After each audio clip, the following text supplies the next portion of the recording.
AP హైకోర్టులో మాజీ మంత్రి అంబటి రాంబాబుకు ఊరట లభించింది. 35 కేసుల్లో అరెస్ట్ చేయొద్దంటూ హైకోర్టు ఆదేశాలు జారీ చేసింది. 41A నోటీసులు ఇచ్చి విచారించాలని హైకోర్టు తెలిపింది.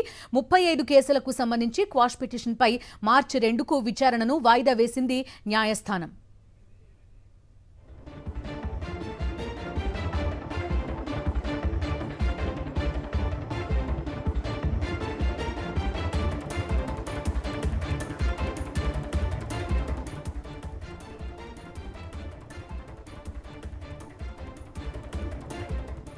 ఏపీ హైకోర్టులో మాజీ మంత్రి అంబటి రాంబాబుకు ఊరట లభించింది. 35 కేసుల్లో ఆయన్ను అరెస్టు చేయొద్దంటూ హైకోర్టు ఆదేశాలు జారీ చేసింది. 41A నోటీసులు ఇచ్చి విచారించాలని హైకోర్టు తెలిపింది. 35 కేసులకు సంబంధించి క్వాష్ పిటిషన్పై మార్చి 2కు విచారణను వాయిదా వేసింది న్యాయస్థానం. పూర్తి వివరాలు అందిస్తారు మా కరెస్పాండెంట్ అశోక్. అశోక్, ఈ 35 కేసుల్లో ఇప్పుడు అరెస్ట్ చేసిన కేసు ఉందా? తదుపరి ఏం జరుగుతుంది?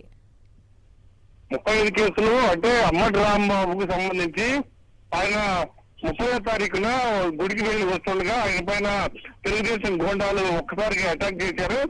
ఆ వ్యవహారంలో ఆయన కొన్ని వ్యాఖ్యలు చేశారు.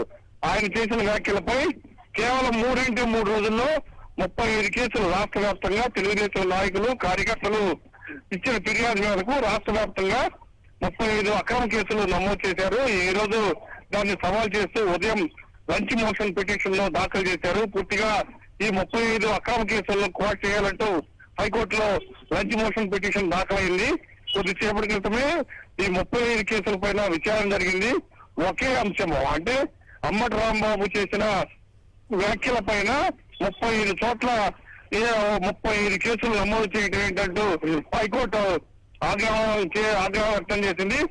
దీంతో 41A నోటీస్ ఇస్తామని ప్రభుత్వం తరఫున న్యాయవాది చెప్పడంతో ఖచ్చితంగా 41A నోటీస్ ఇవ్వండి, ఇటు అరెస్ట్ చేయదని కూడా హైకోర్టు ఆదేశాలు జారీ చేసింది. తదుపరి విచారణ మార్చి 2వ తేదీకి వాయిదా వేసింది.